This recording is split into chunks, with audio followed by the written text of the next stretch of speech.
La Peugeot 907 est un rêve de concepteur bien sûr, un rêve pour nous également.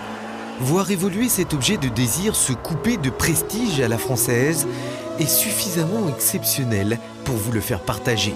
Nous avons eu le privilège d'être les tout premiers à voir la 907 prendre vie, glisser sur l'asphalte avec au moins autant de prestance qu'une certaine Mercedes SLR ou une Ferrari Enzo. Ça fait du bien, oui, de découvrir qu'en France il y a un réel savoir-faire. La 907 est tout sauf une simple auto de salon. À épater la galerie, elle roule, il ne lui manque rien.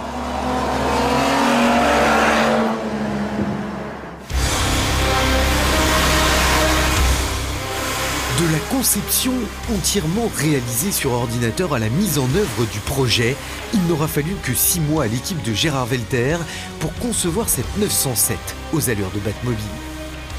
Toute l'étude de son architecture a été imaginée autour d'un seul paramètre, le joyau, l'âme de cette sportive, la motorisation V12 située en position centrale avant.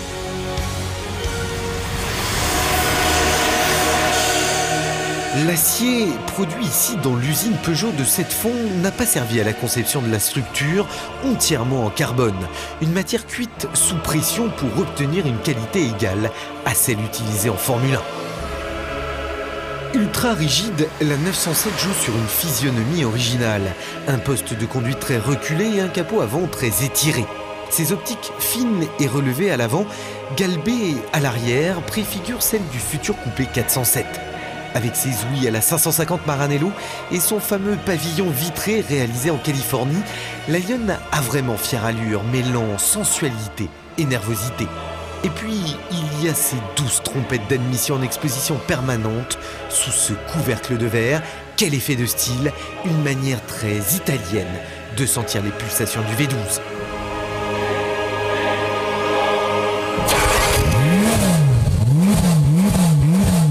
Conçu grâce à l'adjonction de 2 V6, le 12 cylindres en V ouvert à 60 degrés, tout alu, développe 500 chevaux pour 6 litres de cylindrée.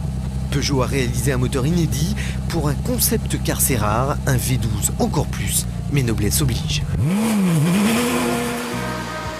Une noblesse visible aussi dans cet univers intérieur qui ne se partage qu'à deux. Les matières du cousu main, cuir brun, alcantara gris, aluminium et bois ont été particulièrement soignées, avec en prime une ligne de bagages exclusive et une instrumentation moderne regroupant un combiné numérique et un écran tactile relié à un ordinateur de bord. L'ensemble est tout simplement somptueux.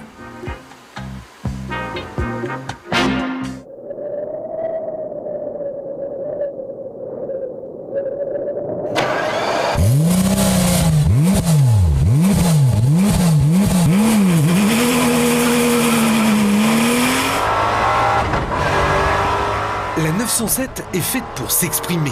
Dès le premier des 6 rapports à commande séquentielle engagés, la Lion fait trembler le pavé. Comportement, puissance, agrément, tout y est. La GT abat le 0 à 100 en 4 secondes 4, frise les 300 km/h. Un bolide à vivre au son des trompettes d'admission.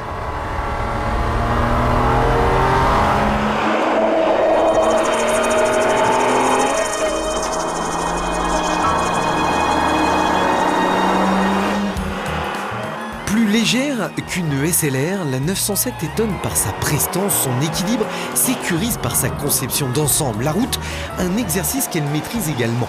La souplesse du V12 la rend très homogène tant en confort qu'en disponibilité. La 907 paraît si aboutie qu'elle rendrait jalouse quelques voitures de série. Dotée du système de freinage de la 407, elle pourrait, c'est vrai, s'équiper de freins céramique carbone, c'est à la mode, améliorer encore la qualité de son amortissement, favoriser une commande de boîte plus douce, peaufiner l'assemblage. Tout ça, on y travaille encore au centre de style Peugeot pour un concept. C'est déroutant.